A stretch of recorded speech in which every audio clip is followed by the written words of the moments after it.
జర్నలిస్టులకు మంచిది కూడా నాగరితే అది కూడా మీడియా అకాడమీ కేసీఆర్ ఇచ్చినందువలన అయింది. అంటే ఇవన్నీ చేయలేదనా? మీరు తప్పుడు ప్రచారాలు చేసి అబద్ధాలు ప్రచారాలు చేసి అసలు ఎవరికి చనిపోయినా పట్టించుకోలేదని చెప్పి ఢిల్లీకి పోయి అబద్ధాలు ప్రచారం చేసి ఇవాళ వచ్చిన వాళ్ళు మీరు రాజకీయం చేస్తున్నారు. శ్రీనివాసరెడ్డి గారు రాజకీయాలు చేస్తున్నారని మమ్మల్ని అనకండి. వాళ్ళని విడిచిపెడదాం. ఇది జర్నలిస్టుల హక్కు. ఈ హక్కును రేవంత్ రెడ్డి గారు జాగ్రత్తగా గమనించండి. ఇది మా హక్కు, మేము సాధించుకున్న హక్కు. ఆ సాధించుకున్న హక్కును తీసుకోకండి. మీరు కొత్తగా ఇవ్వకండి, మాకేం అవసరం లేదు కావచ్చు. మీరు ఎన్ని వాగ్దానాలు చేసిరో ఆ వాగ్దానాల గురించి మేమేం అనడం లేదు కదా. కానీ ఒకసారి T50 జీవోలో ఏం జరుగుతున్నదో మీరు గమనించండి.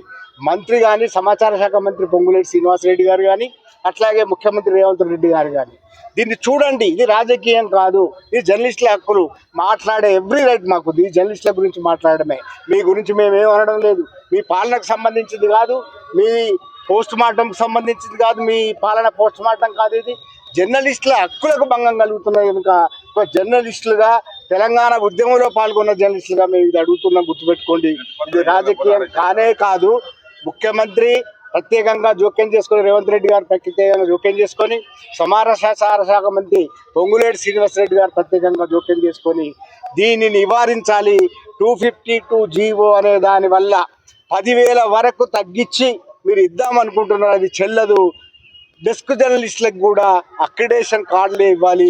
మీడియా కార్డులు అనే విభజన రాకూడదు. అట్లాగే నియోజకవర్గ స్థాయిలో విలేకరులకు కూడా ఇవ్వాలి. ఇంతకు ముందున్న 23,000 అక్రిడేషన్లు అట్లాగే కొనసాగించాలని డిమాండ్ చేస్తున్నాం.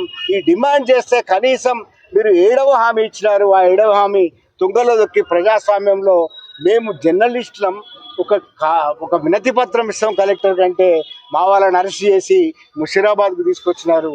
ఇది సబబు కాదు. ముఖ్యమంత్రి గారు గమనించండి, ఇది సబబు కాదు.